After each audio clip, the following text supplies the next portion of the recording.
Hello, my name is Blake Osborne, and I am the Director of Programming of the Joseph and Evelyn Lowry Institute for Justice and Human Rights. I'm so excited to welcome you to The Change, a podcast that gives change agents an opportunity to express their voice. This is a platform created to ask questions that are relevant to this generation of leaders. On The Change, a diverse range of topics are addressed, everything from civic engagement and racism to LGBTQ plus identity and gentrification. The Change podcast is sponsored by the Joseph and Evelyn Lowry Institute for Justice and Human Rights. Thank you for listening. Follow us on Instagram, YouTube, and Facebook. Now, we welcome you to The Change. It is my pleasure to introduce your two podcast hosts, Aspen Bilton Gregoire and Kristen Reyes. Ladies, the floor is yours. Thank you so much for introducing us. I'm Aspen Bilton Gregoire, coming to you live from the University of Missouri with... Hi, everybody. My name is Lauren Prestige. I'm also a sophomore here at the University of Missouri studying journalism and political science. My name is Kristen Reyes, a senior at Spelman College studying political science. And we serve as the Change Agent podcast hosts, and today we will also have another 3 guests joining us. My name is Ashley Johnson. I'm a sophomore biology pre-med major with double minors in chemistry and Afro-American studies, attending Howard University. Hello, my name is Madison Brown. I'm a senior human performance major, psychology minor at Howard University.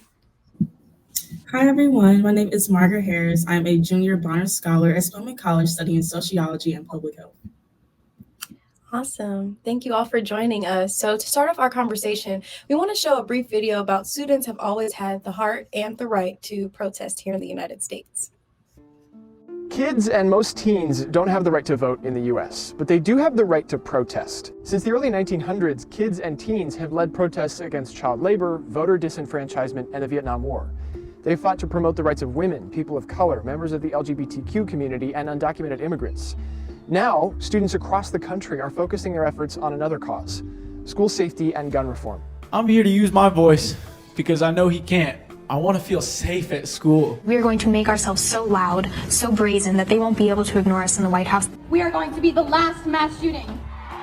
Countless outlets are saying the student survivors of the school shooting in Parkland, Florida, are changing the debate around gun reform. That shouldn't come as a surprise. A media expert from the Massachusetts Institute of Technology and Harvard University wrote in 2012, young people are often key actors in powerful social movements that transform the course of human history. Student-led protests are ingrained in American history. One of the most recent and contentious happened here at the University of Missouri. Spurred by a string of racially motivated harassment incidents, the activist group Concerned Student 1950 led the protest for racial inclusion. The student-led protest gained support from dozens of other campuses across the country and sparked a national conversation about systemic racism. In 1960, decades before those protests, 4 freshmen at North Carolina A&T State University staged a sit-in at a whites-only lunch counter. Their action, in protest of segregation, similarly inspired hundreds of other student protests across the country at the time. That same year, inspired by the civil rights movement, young activists formed Students for a Democratic Society, a national anti-war organization that sought to find alternatives to policies from the Cold War era. Critics have called student protesters rabble-rousers, conspiracy theorists have called them crisis actors. Time in 2015 said even liberals consider student protesters too sensitive and overprotective. That criticism may come across as harsh, but it does make one thing clear. America has always paid close attention to student protests. The national school walkouts and March for Our Lives, those likely won't be any different. Keeping the history of student protests in mind, we've all seen how a group of Harvard students recently signed a document condemning Israel's role in the current conflict occurring between the country and Palestine. The students were doxxed or having their personal information released online. The former president of Harvard released a statement supporting her students and was later forced to step down. Several CEOs and companies were sent job acceptance letters, and some said that the students would never work in America. This can be discouraging for many college students looking to go into their field of study post-graduation. To our guests, how does this make you feel as college students who are preparing to go into your field of study? So I believe that kind of censoring college students and kind of giving them repercussions for speaking out on things they believe in kind of furthers them from, or kind of deters students from wanting to be involved in political spaces. And I think allowing students to kind of grow and figure out what that means in terms of what they believe in and kind of who they'll be as adults is something that's important for kind of the progression of our country, because a lot of younger people aren't necessarily involved with like watching the news, reading newspapers, things like that. So kind of preventing them from getting involved in that conversation in the way that they're comfortable with kind of deters them from wanting to be involved at all. Yeah, I just wanted to follow up with Madison. I think it's very discouraging. I would say, fortunately, I haven't had an experience on my campus, at least, where if I speak out on something, it's used against me or sometimes even used to like take away a job offer or internship opportunity. So I think it's very important, especially depending on which type of career field you want to go into, that you can be your authentic self and that you can still hold your values and that not be used against you in any way. I think that student protests are so often criticized by some and even considered, just people looking to cause problems is because of the impact that they have. I mean, historically speaking, young people, even children, have been at the forefront of a lot of political movements. The children's marches during the Civil Rights Movement, I mean, even on our own campus, Concerned Student 1950, it's been almost 10 years since that, and people are still having conversations about the impact that those students had. So I think seeing people in power dismiss students like that, it can be discouraging, but I think it is also galvanizing for a lot of students because it's in many ways it's saying you're not just going to ignore me. I'm still here and you need to listen. I think that when the students are doxxed, I think that's the point. I think that the government, they know that, historically students have been the people who are protesting because they didn't have jobs, they didn't have assets, they don't have, all of these children, people to look after, all these things to lose. So that's why we have historically been the ones protesting and affecting a lot of the changes that we see now. And I think that they know that if we create real life repercussions, they'll stop. And some of our best protests and some of our most powerful protests have been by students. So I think they're finally figuring out a way, because back in the day, you couldn't scan somebody's face with the camera and get their Instagram, their name, they're getting our information because of our social media presence. Even if it's just your face, I know that AI is scanning our faces and matching it up and finding us on the internet and finding who our parents are and where we live. And that's how they're able to do. You couldn't do that in the 50s. So there was no real repercussions. And now that they can do that, they're going to use that to their advantage until, if you speak out, no job, nothing. There's pretty much exile for you in this country. I definitely think it's unfortunate that in an era where people can be doxxed, we're essentially being punished for using social media to connect with others and kind of be our own person in this online world. And I just think it's unfortunate because while we should maintain kind of a respectful social media presence, we are entitled to our opinions. And to kind of be punished for that in a lot of roles, like I want to be a doctor. And so I kind of know that going into that field of work, like you have to, when dealing with patients, kind of be unbiased. So there's kind of a level of professionalism that even going into different fields, like we have to maintain regardless of what our opinions are. So to kind of be punished for that, even knowing that going into our fields, I think is very unfortunate. I agree. And I think this all goes into our topic of today, cancel culture, because it becomes the question of how do we navigate these different situations and being doxxed and being canceled? Who controls these cancel culture habits that we have? And how, as students, do we get over that barrier so that our opinions are still heard? Because I don't think this should be something that silences students, but rather like maybe a protest about the protest. Maybe the next step is to protest the fact that we can't speak. You know what I'm saying? And I agree with Margaret that I haven't really had that experience at Spelman, but I've seen it in so many other campuses where students aren't able to voice how they truly feel about different political standpoints in the fear of their own campuses backlashing, and much less CEOs and companies. So I think as students, we have to figure out a way that we can come together and defy that too. We have to go against that too. Like we can't let that stop us and say, wait, I want a job, so now I'm not going to speak up anymore. What can we do to speak up about speaking up? It becomes the next question. I think the biggest thing with that is, one, make sure you have a really strong support system. So I know, of course, you can't always choose the culture of your school, but like connecting with certain organizations or like nonprofits, people that are going to support you. So if you do unfortunately go through that experience of like being doxxed, you have people that's here to support you through it, make sure that you kind of protect your identity again, the difference that you can take to protect yourself, and to make sure that, you kind of don't let that discourage you fully, and you continue to push on and you continue to exercise your right to your opinion and your voice, and just basically making sure that you force them to like respect who you are. I think Margaret makes a really good point talking about community.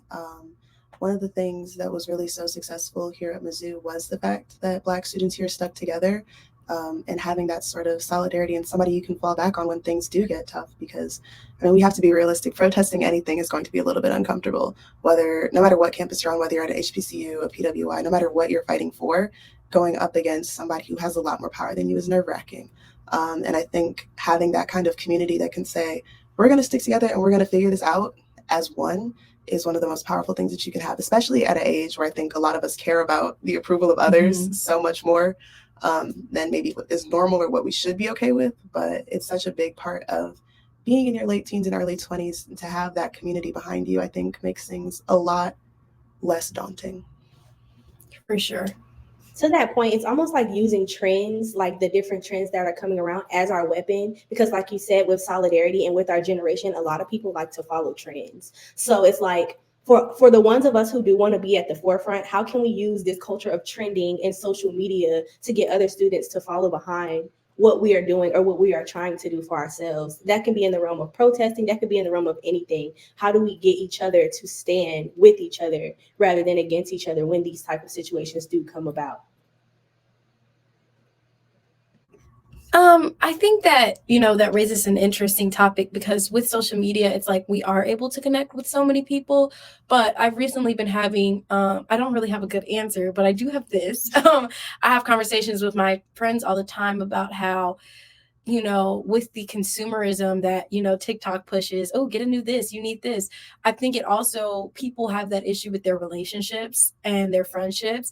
And people are so quick to, if their friend does one thing, it's like, oh, well, I can just go find a new friend. I can get a new one. And so they're so quick to just like cut their friends off. So I think solidarity, which it should be easier with the access that we have to people, but I think having that access to so many people all the time, people are constantly getting ideas about how their friendships and relationships could be better, and how they don't like the people they're around and how they can find different people. So I feel like it's almost made solidarity nearly impossible sometimes. Like sometimes I'll have great conversations in person with people, but then when you go to your own home and you have social media and you have you're able to know more about people than you should. I should not know that you went to a concert last night if I don't know you. Or we know too much. We see so many varied facets of a person's personality and their whole life. And so I think it's extremely hard. I mean, it's like, their political views and all these personal things. And I just think that it just makes it hard for people to come together, because on social media, it's like we are promoting our differences a lot. So I don't know. So it's almost like we're using cancel culture for each other. Like, so we're protesting against being canceled from different organizations, but from what you just said, which I totally agree with, like we're almost canceling each other. We're using things that are different about one another, and instead of standing in solidarity to fight certain issues, we're like, oh no, if you don't agree with me, then I'm going to find a group of people to cancel you and cancel you and cancel you. And we're just canceling everybody instead of just coming to, okay, what is it that we're trying to reach? What is the point that we're trying to reach? Because most of the time, everyone's trying to reach the same point. Like you said, whether that's with friendships, relationships, or protesting, everybody has a general point that they want to reach. But it seems like our generation starts to go at it with each other as well, instead of standing together in these types of situations. I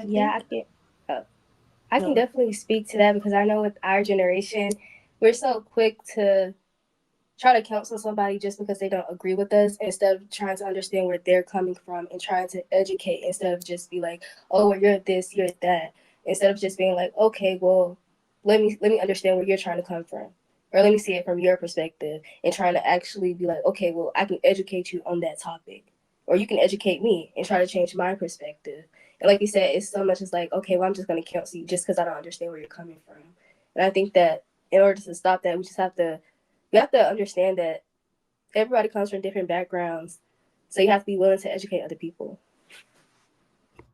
I think one of the unintended effects of social media is that we've become really quick and very prone, I will say, to watering down the meanings of things, if that makes sense. Because as we sit here and talk about cancel culture, I'm thinking about the original use of the word, targeting people who have done genuinely egregious things, just off the top of my head, I remember people talking about canceling Roman Polanski, for his actions. So it's like we've taken this word that was originally used for arguably for good, to criticize people who have done wrong and need to be held accountable, and seeing how it's been watered down and minimized into being used for like petty disagreements, I think is one of those unintended side effects of social media. Because I think that being on social media consistently, or I guess chronically online, I think a lot of us are, we start to identify too heavily with the things that we publicize. And so when people disagree with those, it becomes a personal affront. Yeah. And I think bringing it to the broader topic of like student protests, I mean,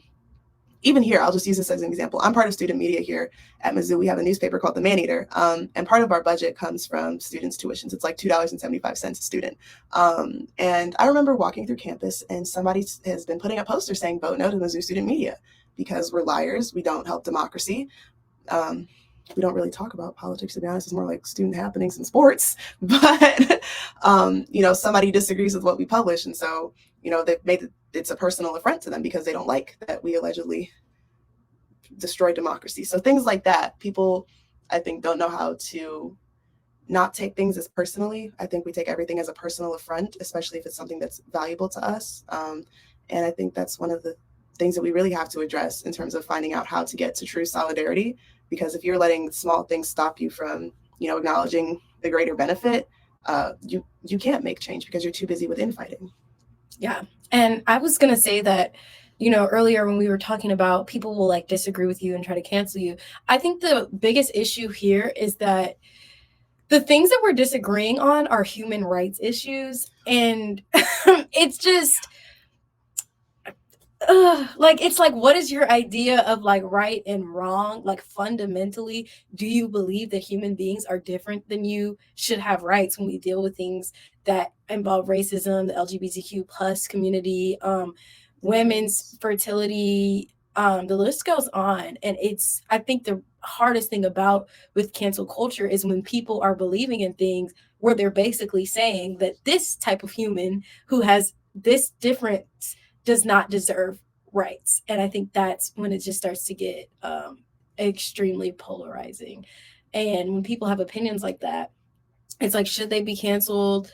And then with social media, it's forever. So if somebody's young and they're putting out opinions like this on the internet, like, is there a time period where we forgive them if they do later decide to come and apologize? Or do we even give people the space to grow from that? And I think that that's really the big thing about cancel culture and the youth is, can people grow after having said such things, and what's really right and what's wrong? So yeah, those are, I guess, a few of the things, especially when you have the overturning of Supreme Court cases that's happening right now. These are things that have never happened. There was no overturning of Supreme Court cases. So we're going backwards in history and having to argue things that we were never arguing before because it was already decided by the Supreme Court. So I don't know. That's just something.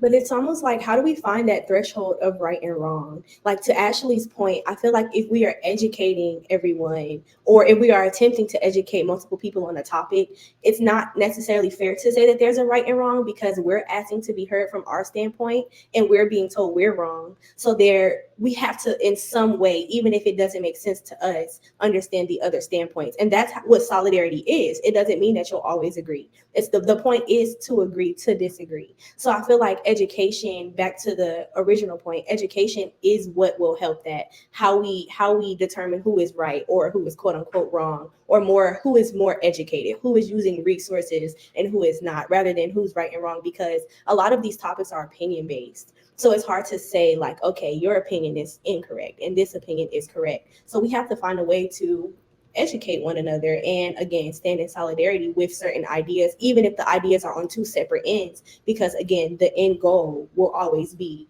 whatever the end goal is. In this case, it's fighting against those who are doxing students. I see where you're coming from, Kristen. I think you make a really good point about learning how to agree to disagree, because that is super important. But I think when we're talking about some of the fundamental issues that this country faces, things like racism, I mean, general hate, we don't even have to run down the list of isms because that's a list. Yeah. But when we're talking about hate within the US, you reminded me of this. I think it's called a paradox. It's basically this like tolerating intolerance paradox. When you tolerate when you tolerate hate, you can't make progress. And I think that's really important for us as people to know, when can we agree to disagree, but also when do we know that we cannot co-sign every single thing that comes out of some people's mouths? Because, there has to be a line that we draw in the sand when it comes to, progress and solidarity. You can't be in solidarity with people of color, but then agree to disagree with the neo-Nazi. That's not something you can really do. You know what I mean? Like, you can't be like, oh yeah, I care about this group that's been historically marginalized and the people that are historically marginalizing them. And I think that's a really important distinction that a lot of people also don't know how to make. I think a lot of young people see things in black and white, and don't get me wrong, I'm definitely guilty of it too at times, but we don't know how to like look at things with nuance and understand, nuance is good, but you also have to have some kind of, I said this backwards, hold on. We look at everything in black and white and don't understand fully how to have nuance. And I think once people kind of learn how to have that balance of both, it will really help sort of make conversations more productive and more progressive. And I think to your point that cancel culture, because of those things that you're saying, is necessary to an extent. And I think that's really what the big conclusion of everything we're discussing is, that obviously if people are being intolerant of other people, can't do that. Right. It's like we're not going to get anywhere and we can't progress. But it's like, can people people do need to have the space to make mistakes. But then when you're dealing with issues like the Israel and Palestine conflict, it's like, what side of history are you on? It's, it's like comparable to, I guess, for me, like the Civil War. People can argue, oh, it was about this, but it was really about this. And we all know it was about this. Or this person was fighting for this thing, but we know that this other side was, what they were really fighting for was that intolerance. So, and it's interesting to see how both sides equally have a lot of support, and then maybe in 50 years we'll look back and feel differently and the supporters of it. But this is the first time we're going through things like this where we have social media and everything is permanent. So it makes things extremely strange now, and people are not getting jobs because of it. Because during the Civil War, if you just stayed on your side, you supported this, if you stay in the North and you support the Union, then of course you're going to be working there. And then if you stay in the South and you support the Confederacy, then you can find a job and do whatever, I guess, unless you were, Black, but I don't know. And that's also a new thing about this too, because now that people of color are having more rights, it's like more people are involved, women are having more rights. So now it really sucks when they're trying to take those rights away. So there's just so many different layers in this conversation that we could honestly talk about it all night. I agree with everything y'all are saying. As a closing question, how do we cancel? I thought Ashley and Margaret, y'all both went off mute when I said that. Go ahead. I'm gonna give y'all the space before we close out. Well, I just wanted to say, like, just going back to like cancel culture and like having grace with people. I know personally that I'm a very passionate person about certain topics. Mm-hmm. So if somebody's like, "Oh, I don't agree with you, Ashley," I have to like remove how I feel about it to like be able to educate somebody, so that I can say, okay, at least I tried. What you do with that information, that's on you. Yeah, I know what I told you. I presented you with facts. So I think also like realizing, going back to my other point, that you have to educate, but in a way that's not like pushing it down their throat, knowing how to meet people where they are. And also I just want to say that cancel culture, I feel like it's like this permanent thing. Like just because you said something one time, or just because you have like this idea that it defines who you are as a person. And obviously we know that, but I believe that people can change, people's mindsets can change, their perspectives can change. So cancel culture to me it's not beneficial, because who's to say, like you said, that we're right or they're wrong? And so to make something so like permanent of a person is just like insane to me, because like I said, their perspective, their opinions can't change. And I feel like we should give people, especially students, the opportunity to grow and realize where they went wrong. That was it. Yeah, definitely. Just to follow up with Ashley and regarding like her part about grace, I think it's also important to realize like where people's education stems from. Usually like your values, what you know comes from your community. So unfortunately, if you're in a very close-knit community, you don't have that much diversity, your judgment will ultimately be clouded, and what you think is probably right within your small circle, but it's not right, global scale doesn't help you with socialization. So in terms of like education, I think it's also important that we one give grace, not like necessarily hold people's hands. Because at the end of the day, like you do have to take responsibility to be like, hey, I know this was within my community, but let me go out and learn about other people and their, the different things that makes them, individuals. But it's also very important to make sure that when you do your education, it's crafted not in terms of like this is what's supposed to be happening, like this is right, this is wrong, but in terms of like, let me introduce you to something that you may not have ever heard about before. And like they're here, like let me explain why this is my position. I know unfortunately, like as marginalized communities, we are always put in a position where we're like forced to educate those who like oppress us about certain topics. However, I think even like within our communities, we even have differences ourselves.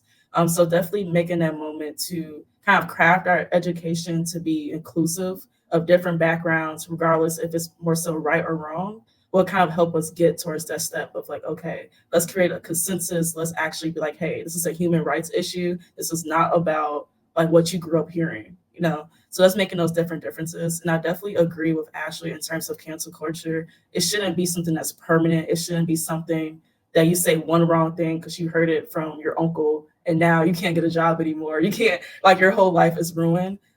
Everyone makes mistakes, and that should be honored in any capacity. Well, I think that was absolutely amazing. I just want to say thank you all for coming out and, I guess, logging in and having such an amazing conversation with us about this. These are conversations that need to be had, and they're super important so we can continue to progress as a society. Kristen, did you have anything to add? Yes, as our conversation comes to an end, I want to say this was very insightful and thank you guys for joining us today. I invite the viewers to answer the question of how do we cancel culture and how do we continue to move forward as the youth and take these barriers away from stopping us. But thank you all for joining us today. Yes, and thank you viewers for listening, and see you all in the next episode of the Change Podcast. Have a good one.